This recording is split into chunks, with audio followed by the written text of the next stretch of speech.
হরে কৃষ্ণ, জয় শিল Prabhupada. Welcome to my channel. আমি শ্রী গোবিন্দ কেশব দাস।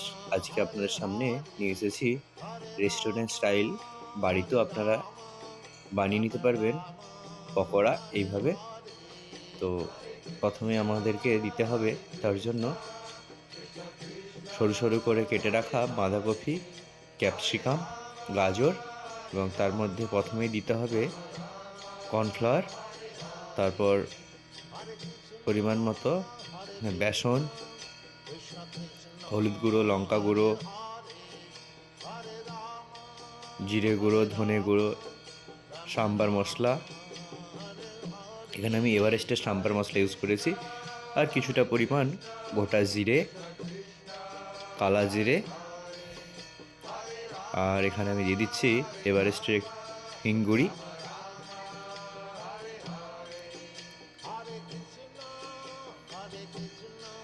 কাশ্মীরি লঙ্কা গুঁড়ো দিয়ে দিচ্ছি এখানে কিছুটা পরিমাণ। আপনারা যদি কাশ্মীরি লঙ্কা না খান তাহলে দেওয়ার প্রয়োজন নেই। এখানে আমি মেথি পাতা, কস্তুরি মেথি এখানে অ্যাড করে দিলাম, যাতে বেসনটা মচমচে হয় সেই জন্য আমি এখানে বেকিং সোডা দিয়ে দিচ্ছি কিছুটা পরিমাণ। অল্প পরিমাণ দিতে হবে, নাহলে অনেকটা তেল ধরে রাখতে পারে, সেই জন্য একদম অল্প পরিমাণ দিতে হবে। এরপর ভালো করে এরকম মিক্স করে নিতে হবে।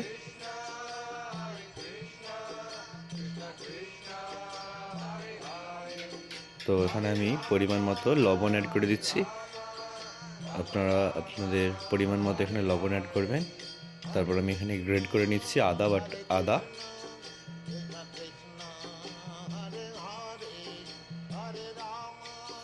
এরপরে অল্প অল্প করে আপনারা জল দিয়ে ভালো করে মিক্স করবেন। আমার এখানে একটু পাতলা মনে হচ্ছিল, সেই জন্য আমি এখানে আর একটু বেসন অ্যাড করে দিয়েছি।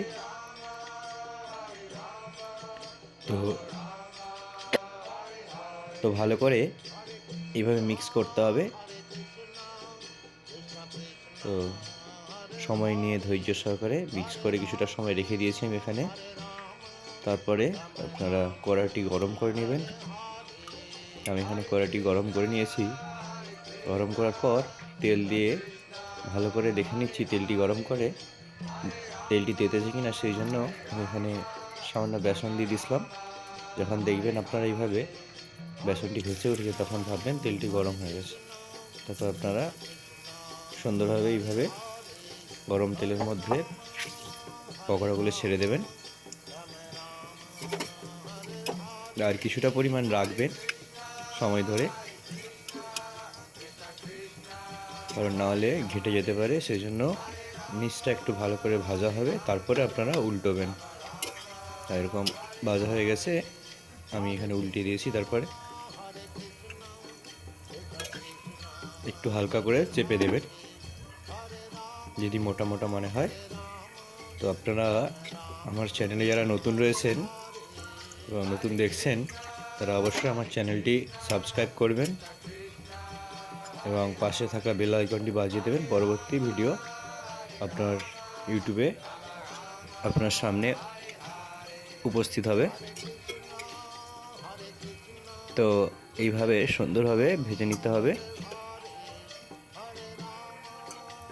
যখন দেখতে পেয়েছেন এরকম লাল লাল ভাজা হয়ে গেছে, বাদামি রঙের হয়ে যাবে, তখন আপনারা একটি ছান্তার মাধ্যমে এটা চেপে দেবেন।